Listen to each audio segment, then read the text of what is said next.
கடலை மாவு 1 பங்கு, சர்க்கரை 2 பங்கு, நெய் 2 பங்கு எடுத்துக்கணும். அவ்வளோதான், வேறு எதுவுமே தேவையில்லை மைசூர் பாக்குக்கு. கடலை மாவை நான் கடலைப்பருப்பு வாங்கி மிஷினில் அரைச்சி சலித்து இப்போ பச்சை வாசனை போக வறுத்துக்கிறேன். ரொம்ப வறுக்கப்படாது, அந்த பச்சை வாசனை போகிற அளவுக்கு வறுத்துருந்தா போதும். 1 பங்கு கடலை மாவுக்கு 2 பங்கு சர்க்கரை எடுத்துட்டுருக்கேன். தண்ணி நிறைய விட வேண்டாம், சர்க்கரை நனைகிற அளவுக்கு விட்டால் போதும். நல்லா கலரி விட்டுட்டே இருங்க. இந்த இடத்துல தான் நான் ஒரு வித்தியாசமாக ஒன்று பண்ண போகிறேன். என்னென்னா, இப்போது இந்த அளவுக்கு கம்பி பதம் வந்ததுக்கு அப்புறமா இப்போ நான் கடலை மாவை தூவி விடுறேன் பாருங்கள். தூவி விடும்போது என்ன ஆகும்னா, கடலை மாவு நிறைய இருக்கிறதுனால கண்டிப்பாக கட்டிக்கிட்டோம். கட்டினதுக்கப்புறம் நான் இப்போ என்ன பண்ணுறேங்கிறத கவனிங்க. இந்த இடத்துல தான் ரொம்ப முக்கியமான விஷயத்தை கவனிக்கணும்.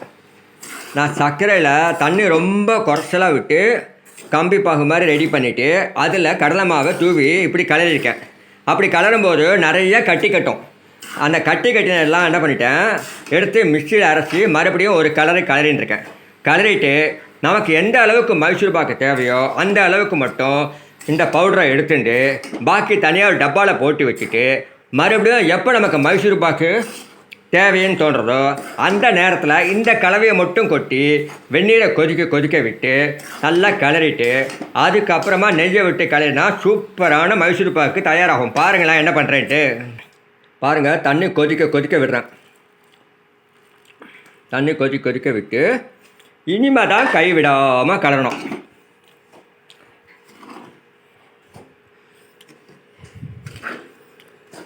இதுக்கப்புறமா நம்ம நெய் விட்டு கலரணும். பாருங்கள், கொஞ்சம் நேரம் பொறுமையாக பாருங்கள் என்ன பண்ணுறேன்ட்டு. இந்த மெத்தடில் அநேகமாக நிச்சயமாக யாரும் பண்ணியிருக்க மாட்டாங்கன்னு நினைக்கிறேன். இதில் என்னென்னா, மைசூர் பாக்கும் நல்லா கரகரன்னு இருக்கும், செம்மையாக டேஸ்ட்டாக இருக்கும். பாருங்களேன், இந்த முறையில் மைசூர் பாக் செய்யும்போது உங்களுக்கு மறுபடியும் கடலை மாவை வறுக்க வேண்டிய வேலை மிச்சம், கம்பி பாகு சர்க்கரை பாகு வைக்க வேண்டிய வேலை மிச்சம். நேரடியாக வெந்நீரை கொட்டி கலரி கடலை மாவு வெந்ததுக்கு அப்புறமா ஒட்டாமல் வரும்போது நெய்யை விட்டு கலரி இறக்க வேண்டியதான். இப்போ நெய் கொஞ்சம் கொஞ்சமாக விடுறேன். வீடியோ ரொம்ப லென்த்தியாக போவாண்டாங்கிறதுனால கட்டின அந்த கடலை மாவெல்லாம் மிக்சியில் அரைச்சிட்டேன், உங்கள்கிட்ட காமிக்கல, வாயால் சொல்லிட்டேன். அதுக்கப்புறம் இந்த மாதிரி மேலே நிறையா நெய்யை விட்டு இந்த மாதிரி கிளறிண்டே இருங்க. கிளறினதுக்கப்புறமா ஒரு பிளேட்டில் இந்த மாதிரி பட்டர் பேப்பர் போட்டுக்கலாம், இன்னொரு பிளேட்டில் இந்த மாதிரி நெய்யை தடவி வச்சுக்கலாம். இது மாதிரி 2 விதமாக நான் நிறையா கிளறி இருக்கிறதுனால நான் இப்படி 2 பிளேட்டில் போட்டிருக்கேன். இப்போ பாருங்கள், இப்போ இந்த கலரை அதில் கொட்ட வேண்டியதான். மைசூர் பாக் பதம் வந்துடுத்துங்க. இப்போ 2 ட்ரேலையும் நான் கொட்டிடுறேன். ஆரம்பத்தில் சர்க்கரை பாகு ரெடி பண்ணுறதுக்காக தேவையான அளவை விட கொஞ்சம் குறைச்சலாக தான் தண்ணி விட்டேன். அப்போ தான் கடலை மாவை தூவும் போது நல்லா கட்டிக்கும்.